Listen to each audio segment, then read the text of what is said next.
All right, we're at day number 8, starting our second week of the 30 Days of Inspiration. Hope you're enjoying. And this is, again, Rabbi Moshe Rothschild, as you for sure know by now, coming to you from the Judean hills, from the town of Efrat. Let's get right into today's message, and we'll see you on the end. One of the worst feelings in life is when you do something for somebody else and they don't thank you. No acknowledgement, nothing. In fact, Jerry Seinfeld built an entire episode on this. He was driving and he let someone go in front of him and he didn't get his thank you wave. And he's very upset. In the whole episode, he's trying to track down this woman who didn't give him his thank you wave. And Hakarat Tov, this idea of gratitude or thankfulness, is a fundamental idea in Judaism. In fact, the first prayer a Jew says when they wake up in the morning, or the first words a Jew is meant to say when they wake in the morning, is Modeh ani lefanecha. I thank you, God, for giving me another day, for restoring my soul to me. Our whole day is meant to be experienced with an attitude of gratitude. And the word Jew comes from Judah or Yehudah in Hebrew. That word means thank you. If you remember, Leah names her son, the fourth son, she names him Yehudah, and she says, this time I will thank God. So Jew itself means to be thankful. Rabbi Noach Weinberg, a well-known rabbi who passed away a few years ago, asked a very simple but fascinating question. If you put an envelope with $1 million in the cart of a homeless person and he doesn't know that it's there, is he rich or is he poor? Well, technically you could say that he is rich. I mean, after all, he has the money. But on the other hand, he doesn't acknowledge it. So then you can say that he is poor. So if you have 1,000 gifts in your life that you're too distracted or too depressed or too focused on yourself to be thankful for and have gratitude for, do you really have those gifts in your life? The truth is that the secret to happiness, the secret to real change in life comes from having this attitude of being thankful for everything, not taking anything for granted. Rabbi Menachem Mendel of Kutsk, whenever he would wear out a pair of shoes and had to get a new one, he would take the shoes that were worn out, he would wrap them gently, and before he placed them in the garbage, he would declare to the shoes, thank you for covering my feet.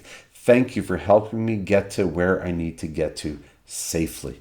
And he would place the shoes in the garbage. Rabbi Eliyahu Lopian, another famous rabbi, was once folding his talit, his prayer shawl, and he would place it down on a table. And that table was once dirty. As he was folding it, he realized that he didn't want his talit, his prayer shawl, to get dirty, so he had to wash the table down. But before he could go and get a towel and some water, one of his students brought it for him. So Rabbi Eliyahu Lopian looked at his student and he said, I need to get the towel and the water myself because I need to show my gratitude to the table, not you, but I have to do it myself. In fact, we have a tradition that Moshe Rabbeinu, he did not perform the first 2 plagues, of blood and frogs. Aaron did. Why didn't Moses affect them? Because Moses was saved by the water, and it would be a lack of gratitude if he would transform the water into blood or bring the frogs out of water to strike it with his staff. It would be a lack of gratitude. Now, I want you to try to picture in your mind. Here's a good exercise. Pick up a cookie or a piece of bread or some kind of food and picture in your mind a field. And picture a farmer sowing the seeds into the field to grow the wheat, and then praying for rain and sweating it out when it doesn't rain, and finally it does rain, and then the wheat grows, and then he has to harvest the wheat, all the energy and work he put into that wheat, and then they take the wheat and bring it to the mill, and the mill, they have to separate the chaff from the wheat kernels, and then they take the wheat kernels, and then they smash them and pound them and turn it into flour.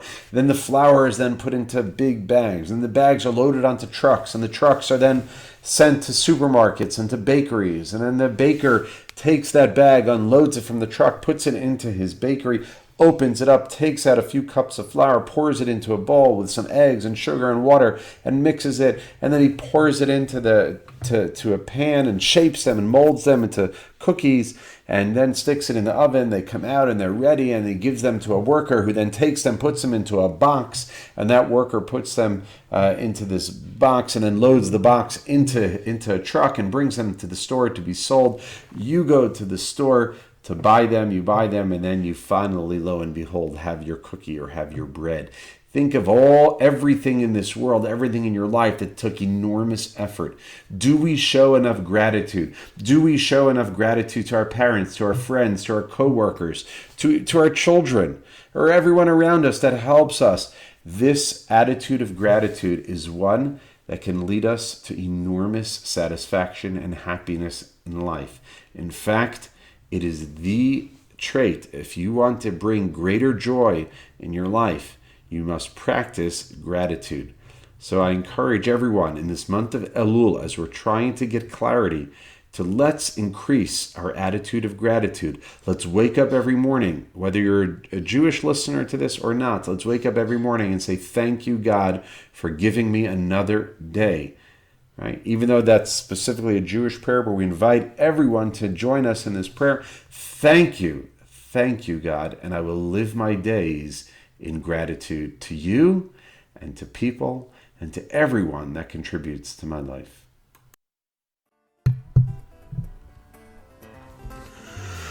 That's all for today.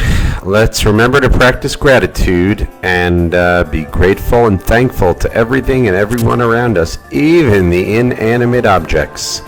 Wishing you all a wonderful day and the deepest blessings from the Holy Land of Israel. We go out with Rabbi Shlomo Katz.